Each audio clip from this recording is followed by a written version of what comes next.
Now let us see the 83rd question.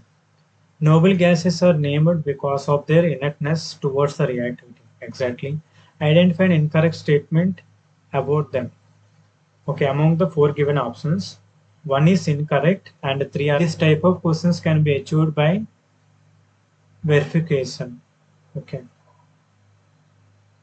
Now let us verify the first option. Noble gases have large positive values of electron gain enthalpy. Absolutely right. Why? Because due to stable configuration, they do not accept an electron, hence they have a large positive values. They do not accept any electron. That's why its electron gain enthalpy values are very high. So statement 1 is correct. Now let us verify the second one. Noble gases are sparingly soluble in water.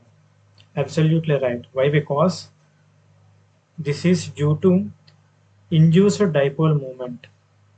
Due to induced dipole moments, noble gases are sparingly soluble in water. This is due to induced dipole moment.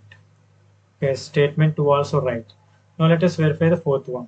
Noble gases have weak dispersion forces. Statement is absolutely right. Inert gases are weak dispersion forces. Now let us come to the third one.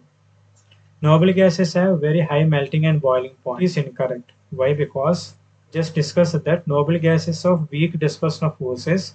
That's why it's have low melting, low melting and boiling points. Due to weak dispersion forces, noble gases having the low melting and boiling point. So statement 3 is incorrect. Our answer is 3 is our correct answer.